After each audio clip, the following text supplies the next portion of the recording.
Kembali di channel Pada Sebuah Koma bersama saya, Surya.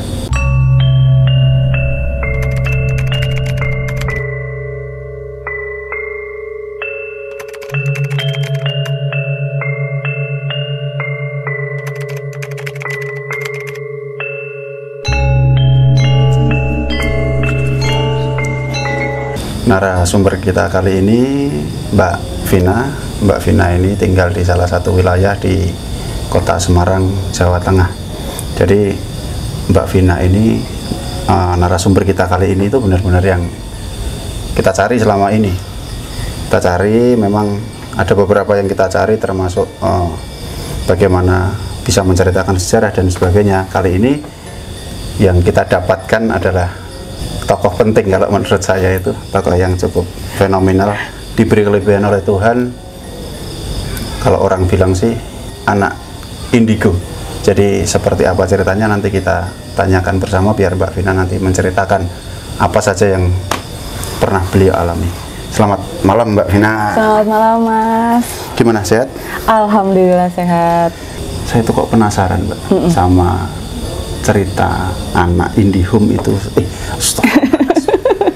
Saya tuh penasaran. Jadi anak indigo itu seperti apa? Sejak kapan Mbak punya pengalaman seperti itu? Sejak kapan sebenarnya, dari kecil ya, dari yang bisa melihat, cuman mungkin kan belum bisa ngomong, jadi dari kecil tuh bilangnya cuma nunjuk, terus bilangnya tuh tetap orang, tapi mamaku ngerasa nggak ada orang kayak gitu. Itu dari kecil. Terus sampai, ini udah mulai cerita ya Mas? Sampai SD itu pernah sekolah itu di Lalah, ada yang kesurupan. Ada kesurupan, terus aku tuh awalnya karena yang kesurupan itu adik kelas, cuman kayak nonton di kerumunan orang yang kesurupan itu awalnya. Nah itu tuh kayak anehnya, si yang kesurupan ini tiba-tiba tuh nunjuk ke arahku. Dia bilang suruh jauh, soalnya dia ngeliat aku. Nah terus aku udah keluar kelas, dia malah yang kesurupan itu kayak lari nyamperin aku keluar, terus malah kayak narik-narik gitu, terus kayak bilangnya kamu tuh kasihan, dia bilangnya kayak gitu. Terus aku cuman waktu itu SD kan, jadi kayak bingung nih kenapa gitu kan, maksudnya ya yang nyurupin itu kayak orang dewasa bahasanya dan suaranya tuh besar. Nah tapi dia bilang kasihan tuh aku bingung kan, nggak tahu kenapa. Terus dikeluarin lah sama yang kayak kiai apa orang pintar di situ kan. Cuman dia bilangnya anak ini bisa lihat aku kayak gitu. Cuman aku merasa waktu SD tuh yang aku tahu wujudnya, aku tahu anak kecil ini tuh dipinjem jiwanya lah, badannya itu. Cuman aku nggak berani bilang waktu itu masih kecil. Kayak itu, gitu. Padahal kelas berapa itu waktu itu? Itu aku kelas 3 SD. Kelas 3 SD? Maaf Mbak, pernah enggak dari orang tua Mbak Vina itu mencoba ke tempat orang pinter atau ke tempat kiai, ke tempat siapa gitu untuk mencoba, oh sebenarnya anakku ini kenapa gitu? Awalnya dibawa ke orang-orang pinter itu sebenarnya akhir balik, yang dalam arti dapat mens pertama tuh Mas. Nah setelah dapat datang bulan tuh aku kelas 2 SMP, pokoknya kelas 2 SMP itu anehnya itu sering yang namanya bengong, terus kadang tuh dengerin apa ya istilahnya di keramaian, entah di mall, entah di jalan, itu tuh dengerin yang kayak orang bersenandung, suara-suara yang sebenarnya tuh nggak ada di sekitar kayak gitu-gitu. Terus pas SMA itu ngalamin yang mungkin kata orang kan ada puber juga, ada bentrokan emosi dan segala macam. Di situ tuh aku ngerasa aku tuh lebih ke diem, pokoknya karena orang tua aku tuh merhatiin dari semenjak kamu SMP ke SMA tuh kamu kok diem mulu, dan main pun paling sama orang-orang yang bisa dihitung lah, yang terdekat doang. Terus akhirnya dibawalah ke konsulnya, awalnya tuh karena kita Islam dibawanya ke Ustadz bilangnya. Terus si Ustadz itu ternyata awal ketemu itu belum salaman tuh Mas, itu langsung bilang, loh ini anaknya bisa, loh mamaku tuh bingung bisa apa nih. Terus loh anak ini tuh udah dapet anugerah dari Tuhan yang memang bisa melihat yang nggak orang normal lihat, bilangnya kayak gitu. Terus aku awalnya nggak percaya karena aku ngerasa yang aku lihat itu sebenarnya kalau dikatakan kalau di film-film atau setan itu kan kayak manusia banget tuh Mas. Nah kalau dari kecil itu aku ngelihatnya kayak setan itu ya kayak bayangan, entah asap, entah yang istilahnya tuh dia gampang hilang, terus buat dipegang atau dijotosin tuh susah lah, bukan nggak kayak manusia gitu kan. Nah tapi dia bisa berubah-berubah tuh bentuknya. Nah ternyata selama ini yang aku lihat juga dia kayak berbentuk itu sesuai takaranku. Makanya kata orang, kamu pernah jadi kamu indigo dari kecil nggak takut ngeliat setan? Karena yang aku lihat tuh mesti yang menurutku aku siap buat ngeliat dia seremnya tuh aku siap gitu. Nah kecuali takutnya lebih kayak suaranya tiba-tiba dari jauh ke dekat apa gimana tuh kayak bikin takut kayak gitu. Tapi kalau buat wujudnya sih alhamdulillah masih siap kayak gitu. Terus genapnya ilmu ya kata orang tuh genapnya ilmu itu aku sesudah lulus SMA. Jadi aku awalnya dari kecil sampai SMA itu di Jakarta Mas. Terus aku kuliah di Udinus Semarang. Nah kebetulan sebelum masuk ke perkuliahan itu aku pindah-pindah barang tuh dari rumah Jakarta. Aku inget banget aku naik kereta, barang-barangku aku kirim terus naik kereta tuh sendiri pokoknya dari Jakarta sampai rumahnya nenekku ada di Semarang juga. Sampai rumah nenekku tuh aku mandi keramas tuh Mas. Nah dengan santainya tuh ngobrol sama nenekku sama kakekku depan TV, terus tiba-tiba aku pingsan. Nah anehnya pingsannya itu ternyata pas aku bangun itu udah pingsannya 3 bulan Mas. Oh, jadi ada bekas ya nggak bisa aku liatin. Ada bekas jahitan di sini dan itu tadinya dibawanya ke rumah sakit Ketilang. Karena nenekku kan rumahnya daerah Sinar Waluyo tuh. Nah terus dibawa ke rumah sakit Ketilang, ngomongnya nggak ada alat yang mumpuni karena ngerasa pasien ini dinyatakan bukan koma tapi tertidur.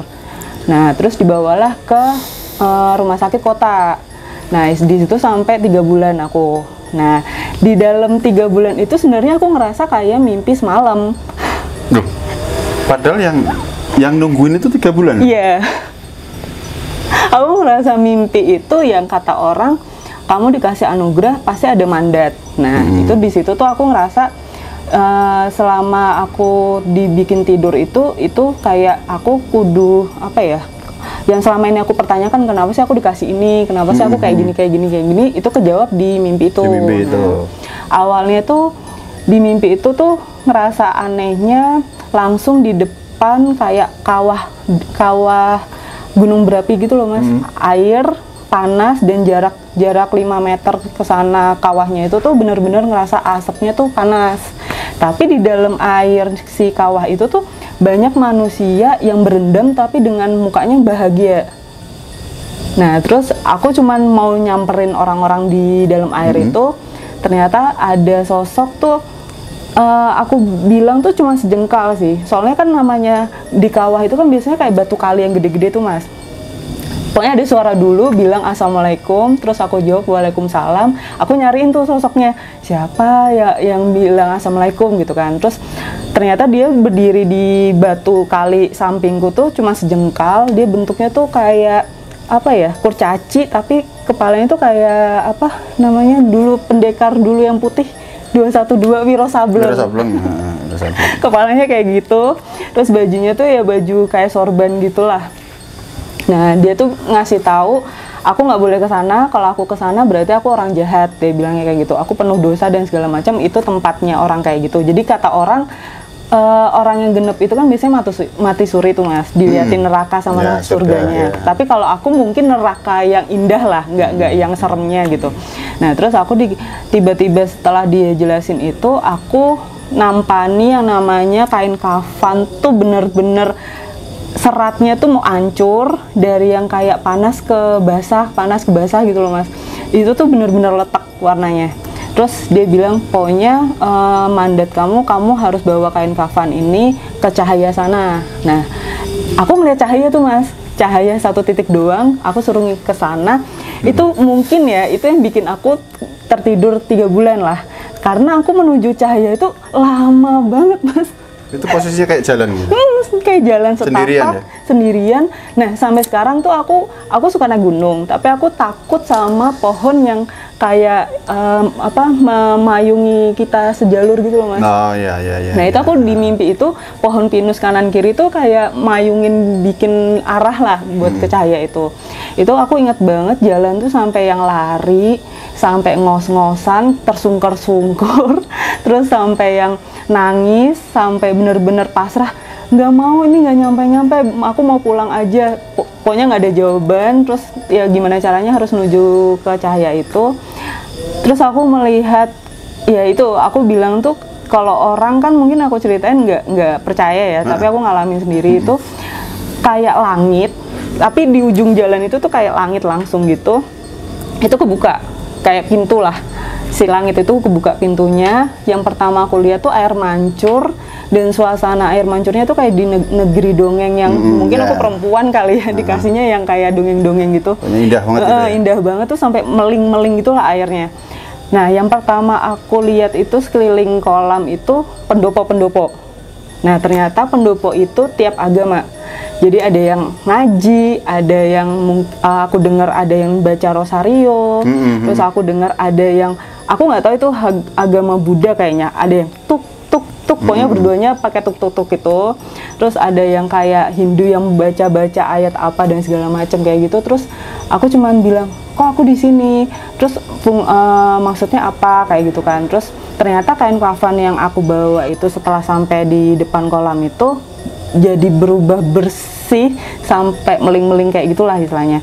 Nah terus dia bilang, ini nanti kamu harus belajar setiap agama, bilangnya itu semampu kamu, sepahamnya kamu, seenggaknya apa yang kamu pelajarin itu bisa kamu berbagi sama yang lain, biarin istilahnya berfungsi di duniamu nanti. Terus yang kedua, lebih ke mandatnya, apa yang nanti kamu lihat, apa yang nanti kamu dengar di duniamu nanti, itu adalah suara yang memang dari Tuhan, bukan dari siapa-siapa.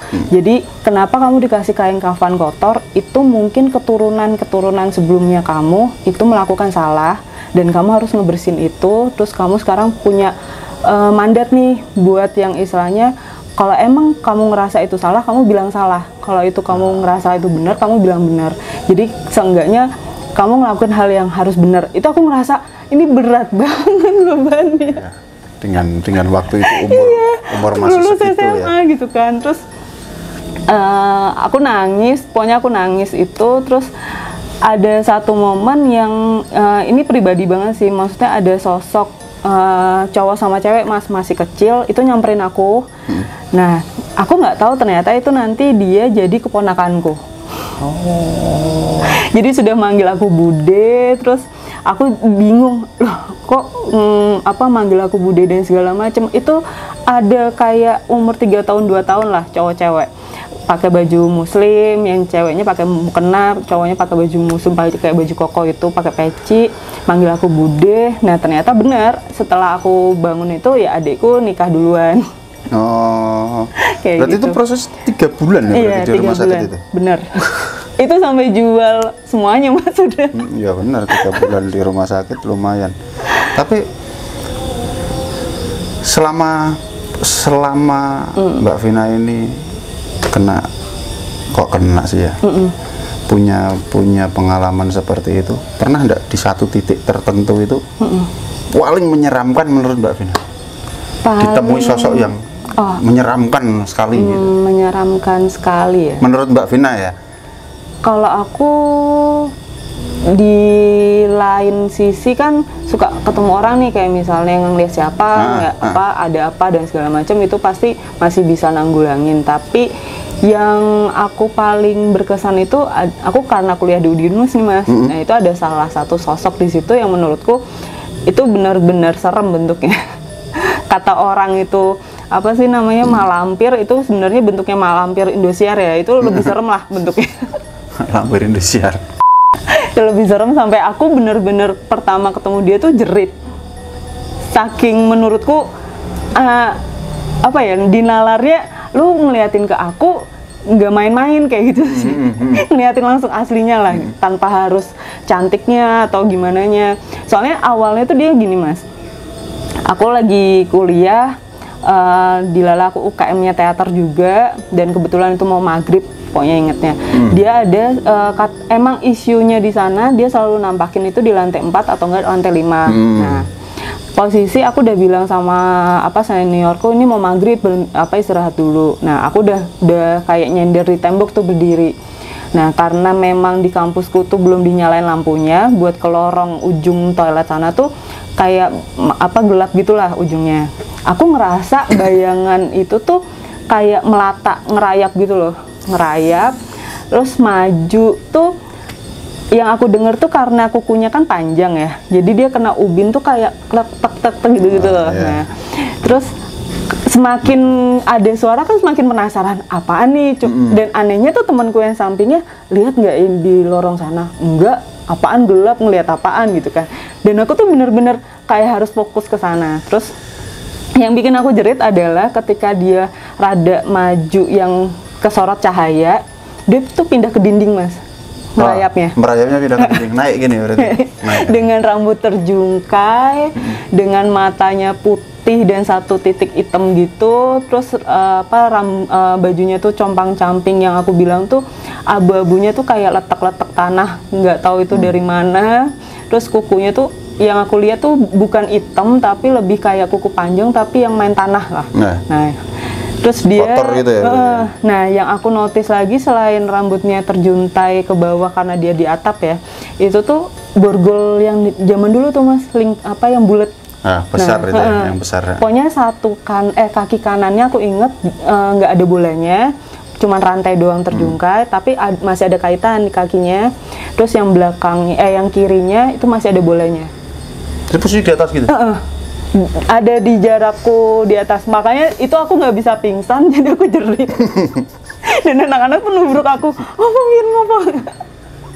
Itu sih, aku speechless banget. Pokoknya kalau ngelihat dia, aku cuman pesan jangan liatin aslinya. Oh gitu ya? Aku takut. Berarti dia nggak asap dulu atau itu nggak langsung? Nah itu, jadi aku takut banget sih. Yang paling kena gitu ya. Yang lain selain itu, ada lagi misalnya Mbak Vina?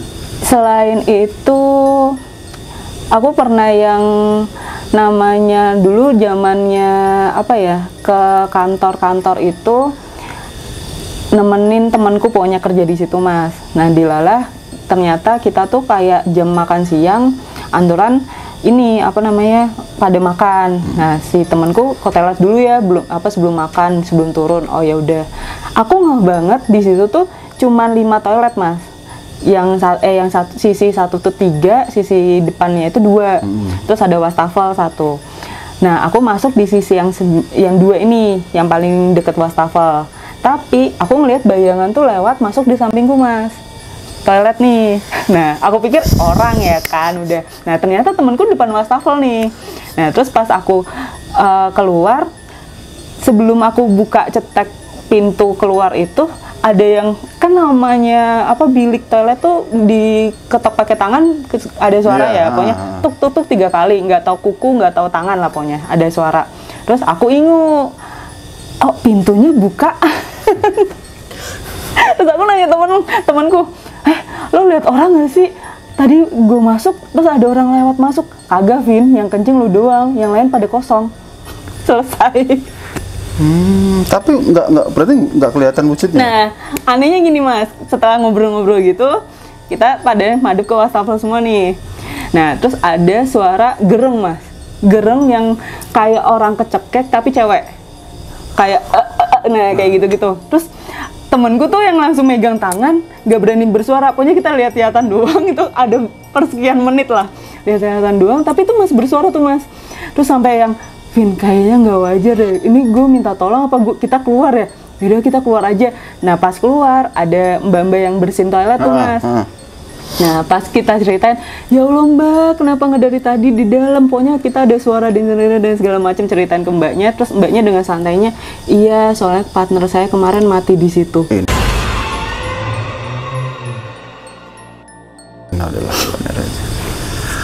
Dengan bunuh diri minum Allah, merinding banget.